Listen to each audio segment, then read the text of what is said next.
What happens when a CEO goes to order at his own restaurant and hears something that makes him stop cold? Michael Luciano, the sharp-minded CEO behind the upscale fast casual chain Luciano's Table, had spent 15 years building his reputation on quality food and community values. With over 20 locations across the country, he believed his restaurants were more than just places to eat. They were places people felt seen, heard, and respected.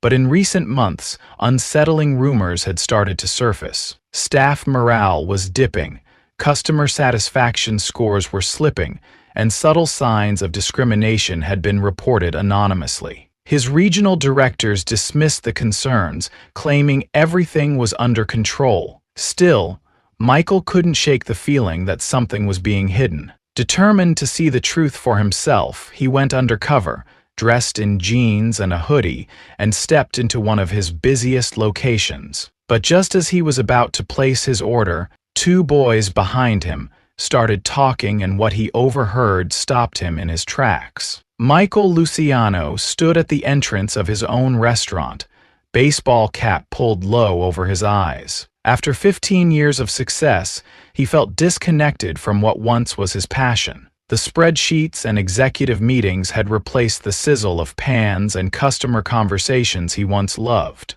But his plan to quietly observe his bistro from a customer's perspective shattered when he heard two teenage boys whispering behind him in line. "That's the man who destroyed Mom's life," one whispered. "He stole everything from her."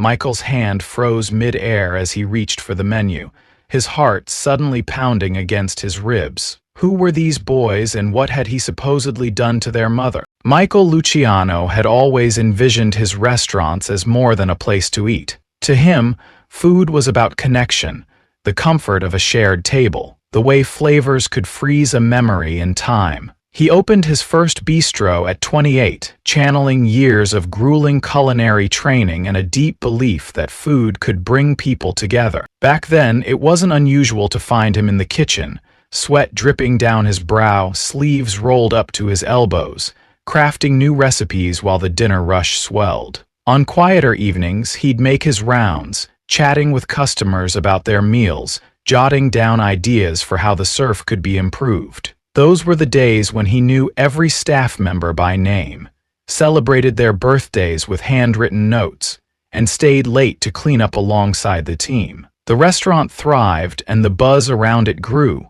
Customers raved about not just the food but the experience, the sense that every detail had been crafted with care. Michael had a vision, and every guest who walked through the door seemed to believe in it too. As word spread, Michael knew expansion was the next step.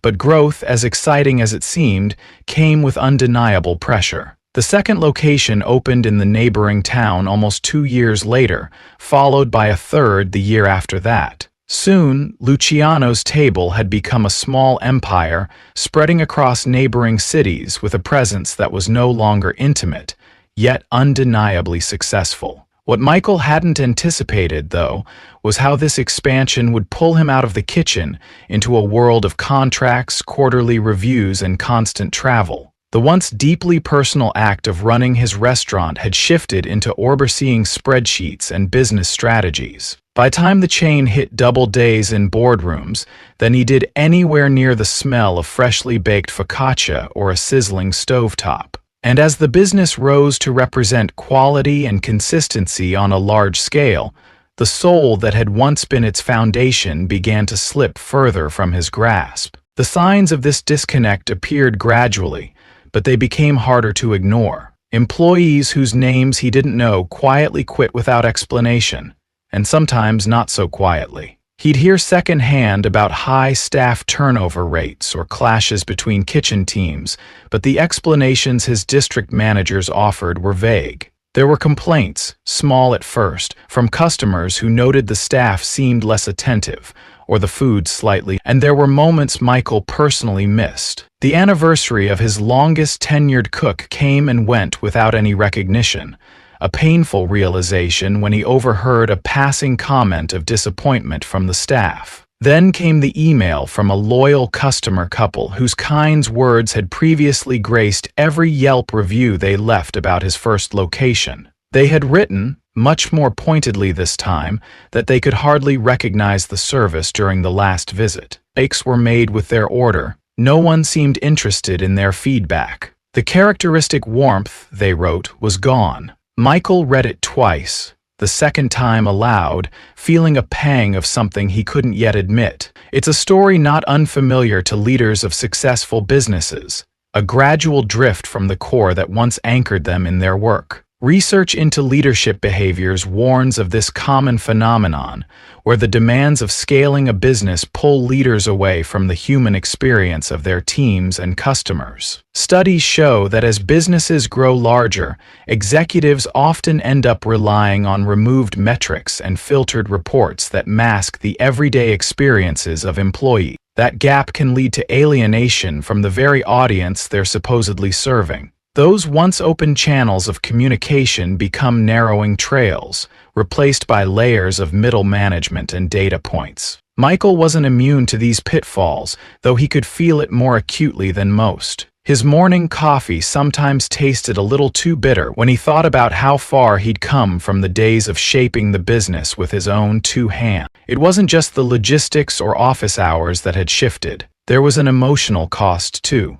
While the Luciano's Table brand was strong and its reputation largely intact, Michael could feel a chasm growing between himself and the business he'd loved so deeply. It wasn't unlike being invited to a celebration, only to find yourself watching it unfold through a distant window. As the voice of his advisors reassured him that the numbers looked excellent, Michael felt something closer to guilt, as if he had all but walked away from what mattered most. He told himself it wasn't neglect, not entirely. A CEO's responsibilities, after all, were immense. Yet this explanation didn't settle in his chest the way it once did. Late one evening, in his spacious office, surrounded by awards declaring him Restorateur of the Year, Michael made up his mind to resolve the lingering doubt that plagued him. He closed his laptop but left his desk light on, pacing as he considered his next step. The numbers didn't tell the story anymore. The cheerful surface of polished survey data didn't align with his unease. If reports couldn't give him clarity, he'd have to find the truth another way. For the first time in years, Michael would re-enter his restaurant not as CEO, and certainly not as the man behind the empire's success, but as an anonymous diner. He wanted the kind of unfiltered impressions an ordinary customer experienced every day. The idea felt both humbling and urgent, spurred on by the question that had started repeating itself in his mind: what had changed? But perhaps what he really meant was pulling a month-old hoodie from his closet and pairing it with a baseball cap from his weekend collection. Michael studied the reflection in the mirror. His perfectly styled, executive presence softened with every layer he shed. The man staring back at him now wasn't Mr. Luciano. He was just Michael. Someone hoping to unearth something real beneath the polished surface. It wasn't about any specific location or item on the menu. He wanted to step into the shoes of the average customer, the ones who once spoke directly to him over pasta plates at table 4. To slip into the rhythms of the dining floor without recognition was as much an act of bravery as it was necessity. Walking into his bistro disguised, Michael felt a nervous tension he hadn't anticipated. With every step closer to the counter, he prepared for what he might learn. Was the disconnection merely in perception, or had it been in the food, the service, the atmosphere? Still, his thoughts were clouded with uncertainty, anticipation tangled with a touch of self-doubt. He'd ventured here for clarity, a chance to rewire himself to his own creation. But as the bright signage of the menu filled his view, his plan for quiet observation was about to be upended in a way he never could have anticipated. Two voices stirred behind him, their quiet conversation suddenly cutting through the clatter of the bistro. He wouldn't have thought twice about the chatter if their whispered words hadn't mentioned his name. And then, something much worse. Michael stepped into his bistro, the rush of noise inside hitting him like a familiar melody he hadn't heard in years. The clinking of cutlery, The low murmur of conversations and the faint hiss of the espresso machine filled the space. His hoodie was loose enough to blend in, but it still felt strange to be out of his usual tailored armor of suits and polished leather shoes. He tugged his cap down slightly and shuffled forward, scanning the room like he was seeing it for the first time. The warm lighting, the hum of activity. It looked like the kind of place he'd always envisioned. And yet, there was an unease in him now, tingling at the edges of his thoughts, as though the place carried traces of stories he didn't yet understand. Michael slid into line at the counter, glancing around to see if anyone might recognize him. The staff was busy, smiling, moving quickly, trying to keep pace with the late afternoon rush. No one gave him a second glance. The menu board glowed brightly above the register, listing familiar dishes he'd once obsessively refined. He took a moment to admire the steady flow of service. Though there were small details, tables not fully cleared, a server bumping into the corner of a counter that made him take notice. There was no judgment in his thoughts, only questions forming in the back of his mind. But as the line crept forward, any chance to focus was interrupted by the faint sound of two voices behind him. At first, Michael barely registered the conversation. Two teenage boys, their words low and fast, were whispering to each other. Their tone carried the energy of youth, direct, unfiltered, with a touch of frustration, sharp enough to cut through the ambient noise. Michael shifted slightly, catching fragments here and there that didn't immediately stand out. Then he heard it. "M said it's his fault, everything went wrong," one of them muttered. Michael stiffened. The words came quickly, almost tumbling over one another. "She said if it weren't for him, we wouldn't be living like this." The voice carried a bitterness too deep for its age. Michael felt his hand freeze mid-reach for a small card advertising the seasonal specials, suddenly hyper-focused on what else the boys might say. And the floor felt different beneath him, less solid, more like standing on the edge of a shifting current. He didn't turn around, keeping his eyes fixed ahead on the register, but now he was listening carefully. Could it be about him? Was there some mistake? Meg had a magic mind as a boy set it up. Meg studied nursing, and the words he shouted were edgy and blunt. Now weren't vague anymore.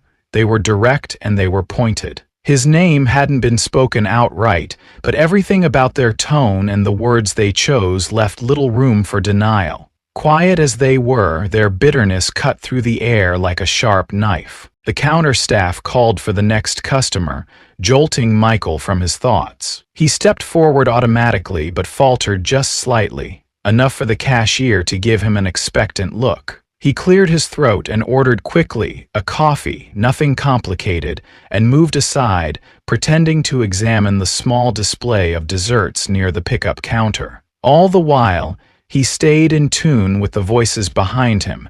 The boys didn't stop. One laughed, not a joyous sound, but something hollow. "M said he took everything from her, all of it," the other replied almost immediately, his words blending into hushed anger. "She said this was where she was meant to be, if it weren't for him." The clatter of nearby plates filled the pause, drowning out the last part of his sentence. For a moment, time seemed caught, stretched between the hum of the restaurant and the weight of their words. Michael's mind was racing. If they were talking about him, and it seemed they were, what could they possibly mean? He hadn't crossed paths with teenagers like these, hadn't wronged them, had he? But their mother, whoever she was, they believed he was the reason for her struggles. A memory stirred faintly at their next words. "Angela Carter," one said. "M said Angela should have been running the place." The name landed like something distant but familiar, tucked away in a drawer of Michael's mind he hadn't opened in years. Angela Carter. He didn't dare turn around now, his pulse thudding in his ears as he tried to picture her face. A moment flickered, her in a starched white chef's coat, poised in front of the line during a busy service. She'd worked here, hadn't she? How long had it been since he'd thought of her? The boys kept talking, plaintive, bitter, pieces of a story Michael had no context for, but which seemed to revolve around a version of himself he didn't want to remember. Hadn't his ambition always been about the restaurant's success? About collaborating, growing, thriving? Together. He prided himself on spotting talent, lifting up good people. But if what they were saying was true, if Angela Carter had worked here and left resentful, where had things gone so wrong? No, there had to be some mistake, he told himself, though the weight in his chest refused to lift. There had been others over the years who had left creative tensions, disagreements, the pressures of a demanding job. Surely Angela's departure wasn't out of the ordinary. Or was it? His coffee order landed on the counter in front of him, and Michael blinked, forcing himself to reset. The warm ceramic surface steadied him only slightly. His first instinct was to leave, walk out and throw himself into research, old records, anything to make sense of what he'd just heard. But the faces of the boys still haunted his thoughts. Their bitterness was hard to ignore, and whatever had driven them to speak like this about him, or about the man they thought he was. But here today, that couldn't happen. Michael lingered a little longer than necessary by the condiment station, pretending to add sugar to a drink he'd ordered black. The name Angela Carter echoed in his head, building itself into a mysterious refrain that refused to settle into clarity. He could remember fragments now, moments years ago, late nights, when she'd been in charge of specials or working closely with him on menu revision ideas. Her inventive streak had stood out, and if there was a bitterness from her departure, how had he been unaware of it? Had there been signs, unspoken cracks in years of small, pivotal decisions that he'd missed entirely? As the boys continued their conversation, Michael knew he couldn't leave this moment buried. He couldn't brush this off. Even if his mind tried to convince him, none of it could be true. He didn't know her side of the story, but it was clear his only choice was to find out. Information alone wouldn't clarify things, not this time. It was the voice he needed to hear. Angela Carter. The name felt heavier now, attached to a history he didn't yet understand. Michael sat at his desk that evening, the name Angela Carter circling in his mind like smoke, faint but impossible to grasp. He leaned back in his chair, fiddling with the corner of a framed family photo that had long since lost its position of importance on his desk. Angela. He hadn't thought about her in years. For a moment, he wondered why that was, why someone who had once played such a vital role in his restaurant's success had faded so easily into the background of his memory. But every time he tried to piece together a clear picture of her, all he could summon were fragments. Angela Carter had been hired in the early days of Luciano's Bistro. Back then, it was just one location. The team was small but tight-knit, a family in all but name, and Michael remembered the first time Angela had walked in wearing her worn white chef's coat. He had been impressed not so much by her resume, which was solid but unremarkable, but by her confidence. She spoke with purpose, her tone measured but decisive. Wasn't arrogance, it was the type of grounded self-assurance that came from knowing you didn't need to prove yourself to people, only to the work. And from the moment she started as a sous chef, that was exactly what she did. Angela's knack for creating memorable dishes became apparent almost immediately. She had a way of taking bold flavors and making them feel personal, like each bite was a story she had carefully scripted. Michael remembered her first contribution to the menu, a saffron-infused seafood risotto that became one of their top sellers. Customers couldn't stop talking about it, and Angela's name was whispered among the staff with a kind of reverence. She wasn't just good at her job,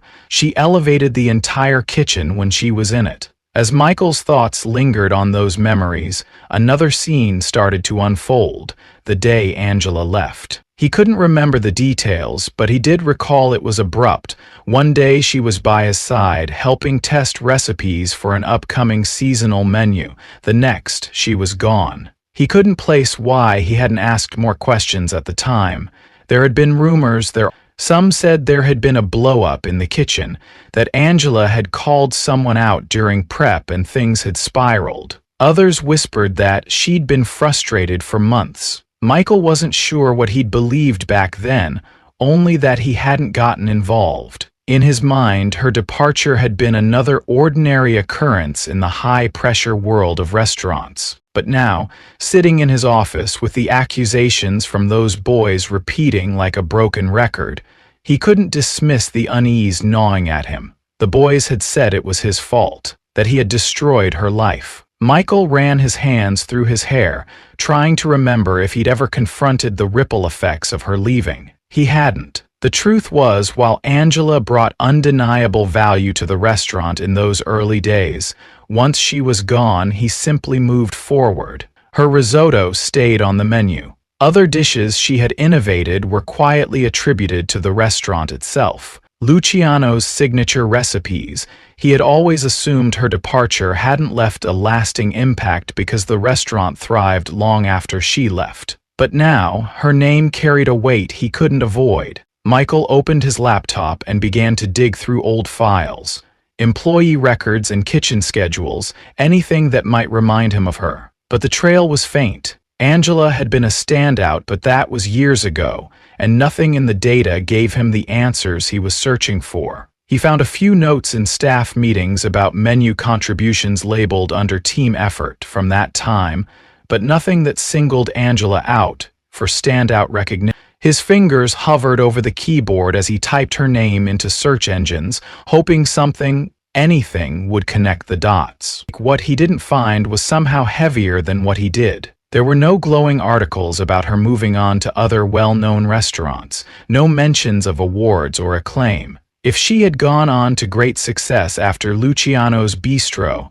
it had happened quietly. The thought left a hollow space in his chest. Someone that talented, that driven, how could her career have disappeared so completely? Just as he was about to close the search window, an old industry blog caught his eye. It had covered the opening of Luciano's Bistro's third location and praised the menu, particularly the innovative dishes that had established the brand's identity. Michael's stomach nodded as he skimmed the text. No mention of Angela, even though she had been instrumental during those years, her creativity helping to shape the restaurant's reputation. He had taken the credit, even if unintentional. That was clear now. The realization left him sitting in silence for several minutes. Leaders, especially ones at the helm of a growing enterprise, often rationalize things, telling themselves that no one person can define their success. They justify decisions without considering the consequences for the individuals who helped them build their empires. Michael thought of the research papers he'd skimmed in leadership seminars, ones that outlined how managers often overlook injustices in the workplace by framing them as minor conflicts, forgetting to look deeper. Michael's own memory had been his blind spot. Somewhere along the line, he had let Angela's contributions get absorbed into a larger narrative about his own success. He wasn't certain if that had been his intention. What he was certain of, though, was the sinking feeling that something had gone vastly wrong. It didn't matter if it was a misunderstanding or just professional circumstances pulling them apart. The boys behind him spoke from real, lived pain, pain that they and Angela placed firmly at his feet. Through the evening, Michael spiraled between determination and hesitation. How would Angela react to seeing him after all these years? Would she even talk to him, let alone share what had happened from her perspective? He thought back to her work ethic, her sharp instinct for flavor, her ability to hold her own in a chaotic kitchen. Angela wasn't someone who backed down easily. If she believed he had wronged her, she wouldn't hide that sentiment from him. That was what scared him and, at the same time, drove him. By the time the clock struck midnight, Michael had made up his mind. He couldn't leave this unresolved, not now. If he wanted to understand the story she told about those years, if she even had a story to tell, he would need to hear it directly from her. There wasn't an easy path to redemption, but avoiding it wasn't an option either. The next morning, Michael found himself standing outside the entrance of his bistro's storage area, fumbling with the notepad he had used to list anything that might jog his memory of Angela. It didn't help. He stared at her name scrawled across the top of the page, and below it the faint outline of his plan.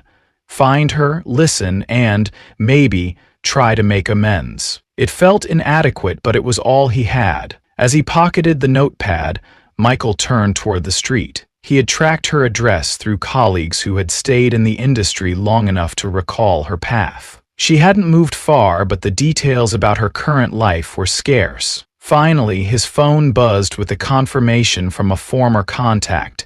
They had shared Angela's address, and now all that was left was to go to her. Michael stood outside the door of Angela Carter's apartment, hesitating before lifting his hand to knock. The building had seen better days.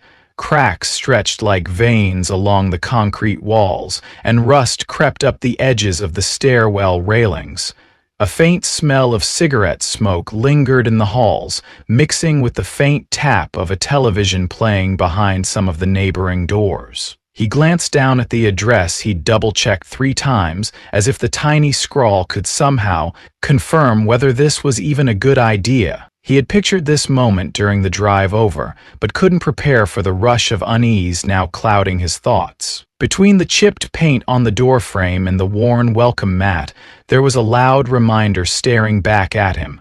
This life, this space, was so far removed from his own. His polished office, the sleek design of his restaurants felt alien in contrast. He hadn't even met her yet, and the gulf between them was deafening. When Angela opened the door, Michael almost stepped back. She hadn't changed much since her days at Luciano's bistro, though there was a difference he couldn't quite define. Her sharp eyes were the same, but the spark in them seemed guarded, like a flame dimmed by years of harsh winds. She froze for a second as her eyes landed on him, and the silence that followed was heavier than words. For a flicker of a moment, her face betrayed a hint of surprise, but it quickly shifted into something colder. "Michael Luciano," she said, her tone flat, her lips barely moving. The way she said his name made it clear this wasn't a friendly reunion. Michael raised his hand slightly, almost like a reflex, as if to say he came in peace. "Angela," he began, but the way she crossed her arms immediately stopped him. She didn't invite him in, and for a moment he wondered if she was going to slam the door shut. Instead, she stepped to the side reluctantly, leaving just enough room for him to enter. The apartment was modest, small but tidy. A couch that had clearly seen years of use sat in the center of the living room, flanked by mismatched furniture. The faint aroma of something warm and home-cooked lingered in the air, battling the sound of traffic drifting in through a cracked window. Family photos lined one wall, a stark juxtaposition to the awards and sleek modern art that Michael's own home showcased. As he stood there, looming in the room that felt both cozy and foreign at the same time, Angela didn't offer him a seat. She leaned on the edge of the sofa instead, her sharp eyes not leaving him for a second. "You want something?" she asked, her voice curiosity in her tone. If there was curiosity in her tone, it was buried deep beneath layers of resentment. Michael took a cautious step forward but made sure to leave plenty of distance between them. "I had to come," he said, his words slow and deliberate. "I needed to talk to you about what happened." Her face didn't budge, but her jaw tightened slightly. "And what exactly do you think happened, Michael?" she said, tilting her head a fraction of an inch. There was challenge in her voice now, like she wanted to figure out how far he was willing to go. Michael hesitated. "I didn't know," he started, stumbling slightly over his words. "Not until recently. I heard something and it made me realize I needed to understand why you left. What really happened back then." Angela let out a short laugh, one without a hint of humor. "What happened?" she repeated, her voice rising just enough to sting. "You want to know what happened?" She uncrossed her arms, stepping forward just slightly, and for the first time, her guarded composure cracked. "You, Michael, you happened. You took credit for my work, my recipes, things I poured myself into for years. And then, when I finally had the nerve to confront you, you made sure everyone in the industry knew I wasn't someone they should hire." Her words were sharp and precise, leaving no room for misinterpretation. Michael stood silent, the weight of her accusations landing one after the other. His first instinct was to say something, anything, to defend himself, but his throat felt tight. She went on, her voice trembling just enough to hint at the emotion beneath her anger. "To know what it's like to be blacklisted, To walk into every interview knowing the door is already shut before you even start talking.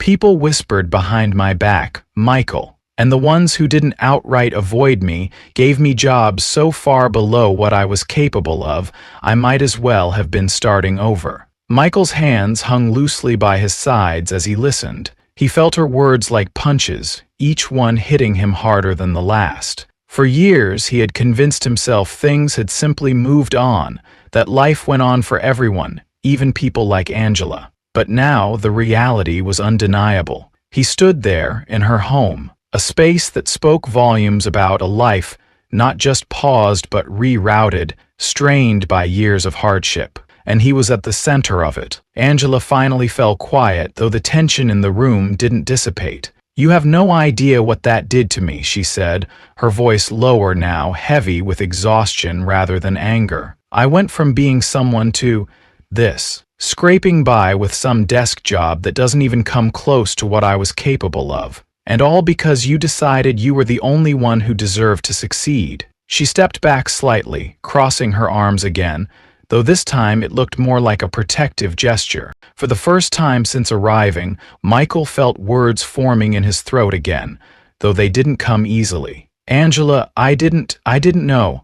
I didn't realize what my choices, what I had done to you." He shook his head, eyes falling briefly to the floor. "I can't undo what's happened. I wish I could, but I can't let it stay this way." Angela's expression didn't change, though her eyes lingered on him a moment longer before she finally spoke. "And what's this way, Michael? What do you think you're fixing by standing in my living room right now?" Michael straightened up, his voice sounding more certain than he felt. "I'm offering you a way back, a new chance.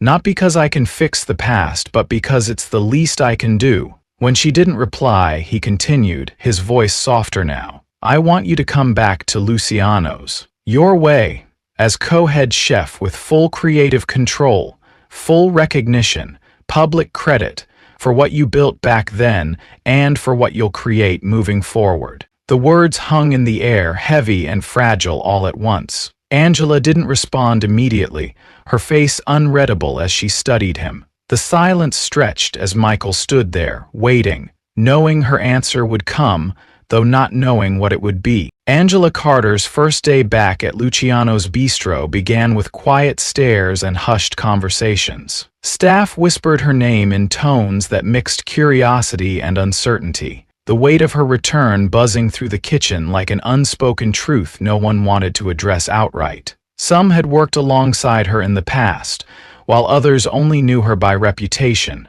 or by pieces of the story that had filtered through the cracks over the years. With whether they knew the full scope of her history with Michael or not, one thing was clear to everyone. Her arrival changed the atmosphere of the restaurant immediately. Angela walked in with her head held high, as if the hesitation hanging in the air didn't faze her. To anyone watching, she might have appeared calm, but inside every decision Michael had made, every memory of her previous time here, pressed down on her like a weight that hadn't lifted in years. The pristine countertops she used to know now felt foreign, and the familiar hum of the kitchen brought back emotions she wasn't quite sure how to handle yet. But it wasn't just Michael who had to prove himself. She was coming back to an industry that had moved on without her. For all the confidence she carried, there was still a voice in the back of her mind questioning whether she could trust anyone here, let alone Michael. Michael felt the tension too. He had been careful in preparing the team for Angela's return, keeping their conversations honest but not overcomplicated. He'd told them she was one of the restaurant's original minds, someone whose contributions had shaped their early success in ways they couldn't imagine. What he didn't tell them, but what Angela clearly remembered for herself, was how she had left all those years ago, under circumstances that were more bitter than mutual.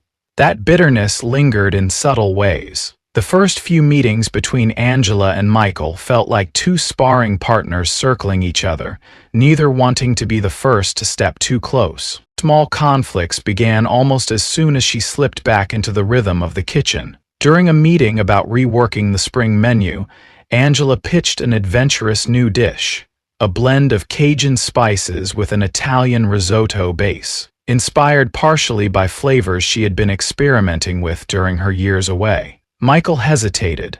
"I like the creativity," he said, his tone cautious, "but it might be too daring for the core audience." His words were measured, but Angela instantly felt a surge of irritation. "You mean too daring or too different from what you're comfortable with," she shot back. The room fell silent. The staff exchanged glances, eyes darting between the two of them as the air grew heavy. It was these small moments weighted with the past that made collaboration anything but simple. For Angela, every hesitation on Michael's part felt like another reminder of the opportunities that had been taken.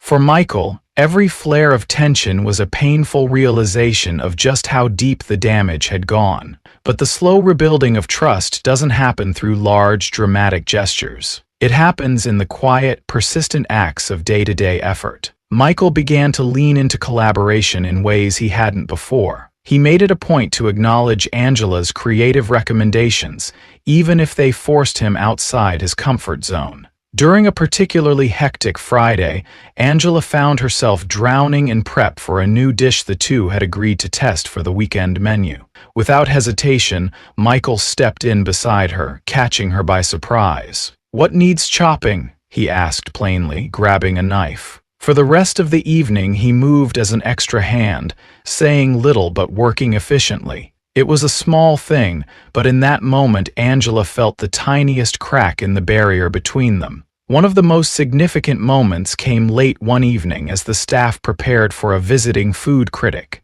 Angela had prepared a dish inspired by her original saffron seafood risotto, but with added complexity. Fresh shellfish steamed in white wine reduction seared to perfection just before service. When the critic arrived, Michael didn't hold back. He stood in the dining room and introduced the standout dish as Angela Carter's masterpiece, the words carrying across the room with undeniable pride. The critic raved, and later in the evening, Michael made sure Angela, not the restaurant, not the team, but Angela herself was credited in the press write-up. It was a small moment, but Angela didn't miss it. Angela wasn't the only one seeing the change. Her two sons, Marcus and Jordan, began visiting the restaurant on weekends, lingering just long enough to watch her work without getting in her way. At first, their body language mirrored the guarded stance Angela had carried into the space, arms crossed, faces unsure, as if they half expected to see Michael undo everything he had promised. But the more time they spent observing, the more they noticed the subtle shifts in their mother.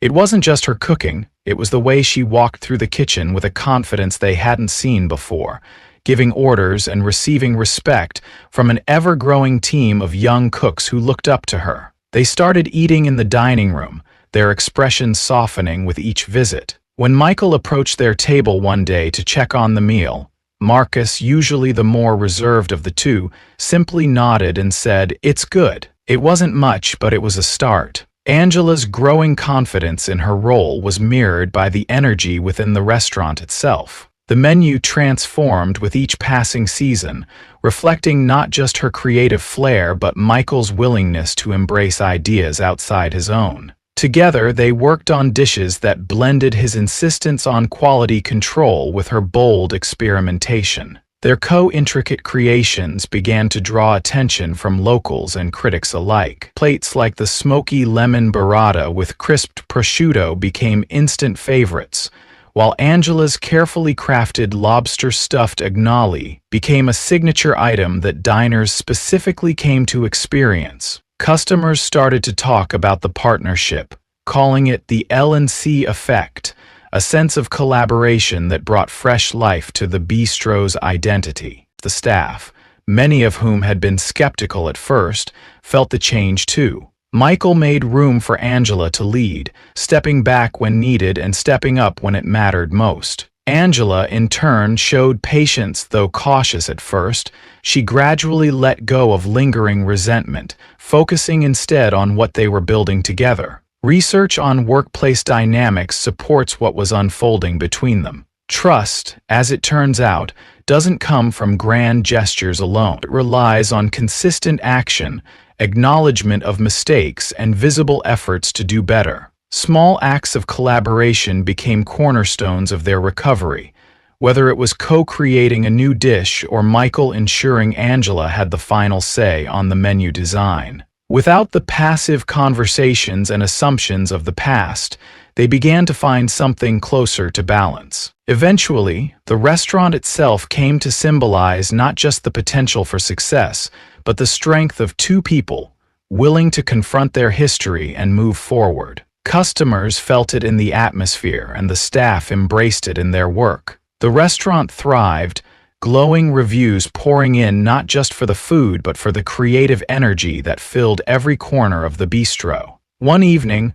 Marcus and Jordan stopped Angela just before she left the kitchen, both of them smiling in a way she hadn't seen in years. "It's like it was meant to be yours all along," Marcus said quietly. Angela didn't reply, but the shimmer in her eyes said enough. Something about the bistro had shifted forever, but it wasn't just the menu, the customers, or the atmosphere. It was the quiet resolve of two people who had been at odds, choosing to rebuild from broken pieces rather than walking away from the wreckage. Over the next few months, Giugiano's Bistro underwent changes that didn't just alter the look and feel of the restaurant, they redefined its very soul. The energy within wasn't just fresh, it hummed with the quiet determination of people believed their work mattered. Angela and Michael, though their styles were often miles apart, had found a rhythm as co-head chefs. Angela carried boldness into every dish, ideas brimming with the creativity she had been able to fully use.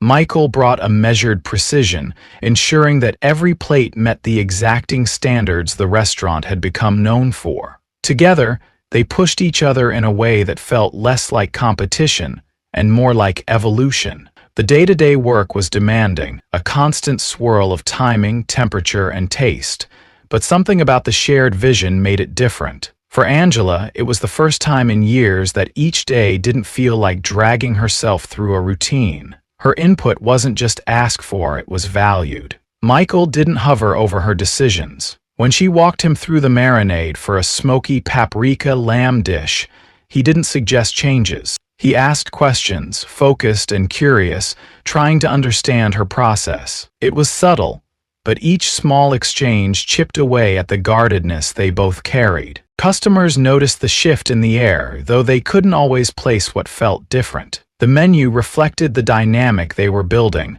as the restaurant took on the personality of two chefs blending their perspectives into a single vision. Angela's influence flowed into every seasonal offering. A maple-glazed duck breast paired with charred Brussels sprouts and pomegranate drizzle became an immediate hit, written about in food columns with words like ambitious yet approachable. Michael, too, had his creative mark, refining Angela's ideas in ways that elevated the dishes without overshadowing them. Their most popular collaboration, a seafood arancini with a saffron aioli, came to symbolize the ethos of the restaurant itself, bold, balanced, and worth remembering. The transformation wasn't just about the food.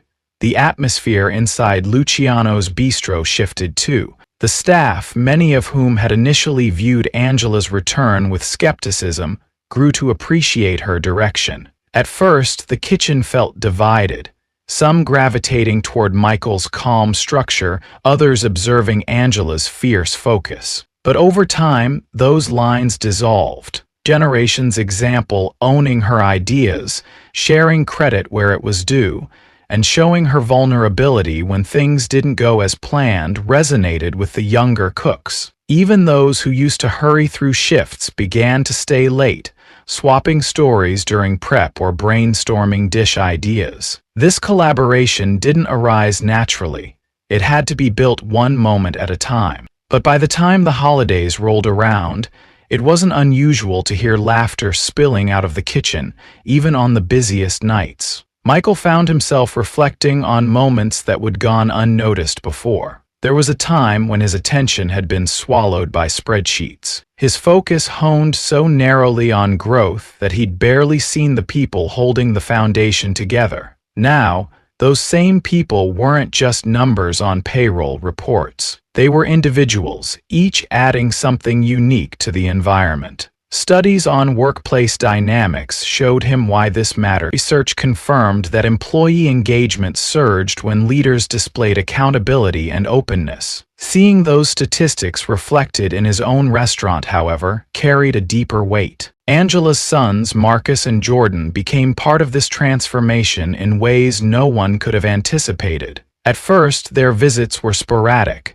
They would sit at a corner table, watching through the glass partition that separated the dining area from the kitchen, their arms folded across their chests, their gazes fixed. They seemed unconvinced that anything had changed. To them, this restaurant had once been the source of their family's sorrow, the place tied to angry conversations overheard when they were too young to fully understand the details. Yet as time went on, their presence became a fixture. Jordan, the younger of the two, began walking to the counter to chat with staff about new dishes. Marcus, more reserved, would quietly nod at the servers as they passed by, his expression less guarded with each visit. The turning point came one Sunday evening when Angela emerged from the kitchen to bring her sons a dish she'd been working on, a smoky tomato and coconut bisque served with crusty sourdough. She didn't say much as she set the bowls in front of them, only brushing her hand lightly against Marcus's shoulder. The boys each took a bite, and for the first time in months, Michael saw them smile. That moment wasn't just about the dish. It was about witnessing their mother thrive, not just surviving but building something with her hands, her name finally tied to her work. That same night, as they walked through the doorway to leave, Marcus turned to Michael, who had been wiping down the counter near the front.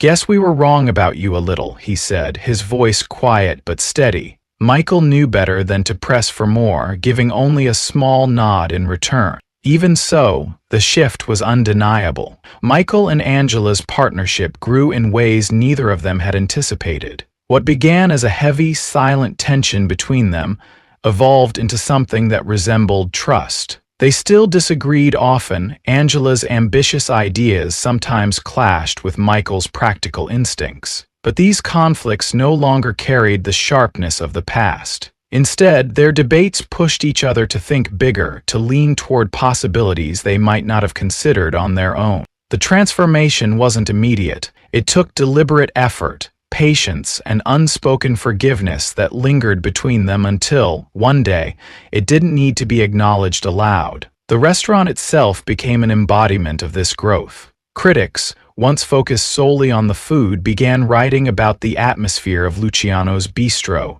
describing it as something warmly collaborative. The headlining chefs were no longer a footnote that followed the restaurant's name. They became the beating heart of its identity. Angela, seeing her name appear in press articles for the first time in years, clipped one out and tucked it into her kitchen locker. Michael caught her doing it once, though she quickly closed the door before he could comment. The staff took pride in the new direction, too. They weren't just part of a workspace, they were co-creators. Their ideas encouraged in ways Michael hadn't embraced before Angela's return. Studies Michael had once skimmed about leadership, papers highlighting the direct connection between accountability and team performance, finally clicked for him. He learned firsthand how recognizing others' contributions, not overshadowing them, created not just good work but something memorable. One Friday after closing, as the team sat together in the dining room enjoying leftover panna cotta, Angela's eldest son leaned back in his chair, surveying the quiet room. "Feels different in here now," he said simply, his voice carrying the piece of pride he couldn't yet articulate. Angela didn't respond immediately. She was watching Michael across the room as he handed a cook their first homemade cappuccino pour. The moment didn't need words. Every plate, every smile, every quiet acknowledgement said enough. Leadership is often viewed as a position of authority, but Michael Luciano's journey proves it's far more intricate. His success had been built on ambition, yet his detachment from the people who helped shape it revealed a blind spot. True leadership, as Michael learned, demands humility, a recognition of those whose contributions often go unnoticed. When confronted with Angela Carter's struggles, he chose accountability, facing the harm he'd caused by not just apologizing but actively working to restore her career. Michael demonstrated that redemption requires action. His story leaves us questioning